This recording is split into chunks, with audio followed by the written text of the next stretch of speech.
Hello friends, welcome to my channel. ఈరోజు వీడియోలో మరమరాలు అలాగే సూజీ రవ్వ ఉంటుంది కదండి, అదే బొంబాయి రవ్వ ఉప్మా వేసుకుంటాం కదా, ఆ రెండు కాంబినేషన్లో కరకరలాడే పునుగులు ఎలా చేసుకోవాలో చాలా ఈజీగా చేసేయచ్చండి. 5 మినిట్స్లో చేసేయచ్చు, చాలా తొందరగా అయిపోతాయి. ఈ విధంగా చేసినట్టయితే పిల్లలు పెద్దలు చాలా ఇష్టంగా తినేస్తారు.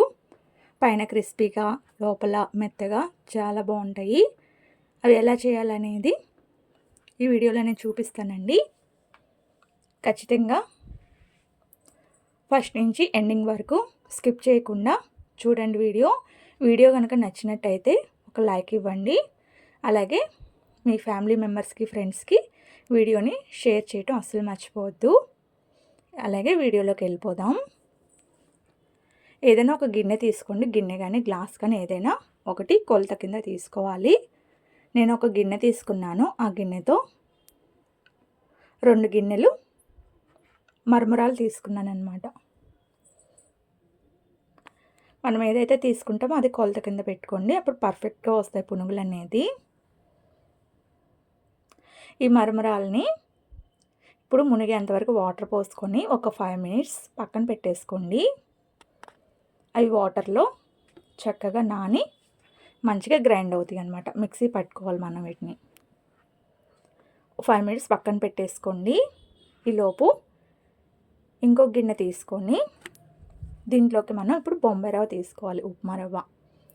అది 1/2 కప్పు. మనం ఏ కప్పుతో అయితే మరమరాలు తీసుకున్నామో ఆ కప్పుతో, అదే గిన్నెతో 1/2 కప్పు వరకు సూజీ రవ్వ తీసుకోవాలి. తీసుకొని ఇప్పుడు 3/4 కప్పు వరకు పెరుగు తీసుకోవాలండి. ఈ రెండు బాగా మిక్స్ అయ్యేలాగా గరిటె తీసుకొని బాగా కలుపుకోవాలి. కలుపుకొని ఒక 5 మినిట్స్ పక్కన పెట్టేసుకోండి. లేదా 2 నిమిషాలైనా సరిపోతుంది, 5 మినిట్స్ కూడా అవసరం లేదు. జస్ట్ అలా కలిసిపోతే సరిపోతుంది అన్నమాట. ఇప్పుడు మిక్సీ జార్ తీసుకొని ముందుగా నానబెట్టుకున్న మరమరాలు గట్టిగా ఇలా వాటర్లో పిండేసేసుకొని మరమరాలన్నీ మిక్సీ జార్లోకి తీసుకోవాలి. ఇది తీసుకున్న తర్వాత ముందుగా బొంబాయి రవ్వను పెరుగులో నానబెట్టుకున్నాం కదండి, అది కూడా మిక్సీ జార్లో తీసుకొని మెత్తగా గ్రైండ్ చేసుకోవాలి, మిక్సీ పట్టుకోవాలన్నమాట. నేను చూపిస్తున్నాను కదా, ఈ విధంగా మిక్సీ పట్టుకోవాలి మెత్తగా. ఈ విధంగా ఉంటే సరిపోతుందండి పునుగులకి. ఇప్పుడు పునుగుల్లోకి నేను ఒక ఉల్లిపాయ, ఒక పచ్చిమిర్చి కట్ చేసుకొని ముక్కలు పక్కన పెట్టుకున్నాను. అలాగే ఒక స్పూన్ జీలకర్ర, 2 రెమ్మలు కొత్తిమీర, కొంచెం కరివేపాకు ముక్కలు కట్ చేసుకొని పెట్టుకున్నాను అనమాట. ఇప్పుడు ఈ పిండిలోకి ముందుగా కట్ చేసి పెట్టుకున్న ఉల్లిపాయ ముక్కలు, పచ్చిమిర్చి, జీలకర్ర, కొత్తిమీర, కరివేపాకు వేసేసుకొని ఇది కలిపేలోపు డీప్ ఫ్రైకి సరిపడా ఆయిల్ పెట్టేసుకున్నాను నేను లో ఫ్లేమ్లో. ఇప్పుడు దీంట్లో రుచికి సరిపడినంత ఉప్పు, ఒక పించ్ వంట సోడా వేసుకోవాలన్నమాట. వేసుకొని బాగా కలుపుకోవాలి. కొంచెం గట్టిగా అనిపిస్తే కొంచెం వాటర్ పోసుకోండి. లూజ్ అనిపిస్తే కనుక కొద్దిగా బియ్య పిండి వేసుకోండి. ఈ రకంగా ఉంటే సరిపోతుందండి. ఇలా పునుగులు వేసుకోవటానికి వీలుగా ఉంటే సరిపోతుంది కన్సిస్టెన్సీ అనేది. ఇప్పుడు ఆయిల్ కూడా హీట్ ఎక్కింది. ఇప్పుడు చిన్న చిన్న పునుగుల మాదిరిగా నేను వేసుకుంటున్నాను. మీకు ఏ షేప్లో కావాలంటే, అంటే ఏ సైజు కావాలంటే ఆ సైజులో వేసేసుకోండి పునుగులు. ఇలా చిన్న చిన్నవి అయితే చిన్నపిల్లలు తినడానికి ఇష్టపడతారు, అందుకని నేను చిన్నవి వేసాను. మా పాప ఇలా వేస్తే తింటుందని చెప్పి ఈ విధంగా వేసుకున్నాను నేను.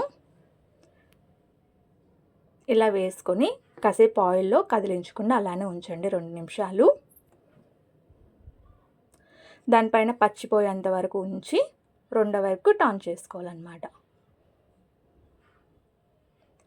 ఇవి గోల్డెన్ బ్రౌన్ కలర్లోకి వచ్చేంత వరకు డీప్ ఫ్రై చేసుకుంటే సరిపోతుందండి ఈ కలర్లో. ఇప్పుడు తీసుకొని టిష్యూ పేపర్ ఉన్న ప్లేట్లో పెడితే ఎక్స్ట్రా ఆయిల్ ఏమైనా ఉంటే అబ్జర్వ్ చేసుకుంటుంది. లేదా ఎక్కువ ఆయిల్ కూడా ఏం పీల్చదు, బాగుంటాయి. ఒకవేళ ఎక్కువ ఆయిల్ అనిపిస్తే కనుక టిష్యూ పేపర్ మీద పెట్టేసుకుంటే ఎక్స్ట్రా ఆయిల్ కూడా పీల్చేసుకుంటాయి. నేను సెకండ్ రౌండ్ కూడా ఇలా వేసేసుకున్నాను. ఇప్పుడు దీనికి కాంబినేషన్గా ఏ చట్నీ అయినా బాగుంటుంది. నేనైతే ఇక్కడ పల్లీ చట్నీ అలాగే కొంచెం అల్లం చట్నీ పెట్టుకొని తినేస్తున్నాం అనమాట. పిల్లలు చాలా ఇష్టంగా తింటారండి. డెఫినెట్గా ఒకసారి ట్రై చేసి చూడండి, మీకు కూడా నచ్చుతుంది. ఈ వీడియో కనుక మీకు నచ్చినట్టయితే ప్లీజ్ లైక్ చేయండి, షేర్ చేయండి, సబ్స్క్రైబ్ చేసుకోండి ఫ్రెండ్స్. మరిన్ని వీడియోల కోసం మన ఛానల్ని సబ్స్క్రైబ్ చేసి వాచ్ చేసుకోండి. మీ ఫ్రెండ్స్ ఫ్యామిలీ మెంబర్స్కి షేర్ చేయటం అస్సలు మర్చిపోద్దు. Thank you for watching.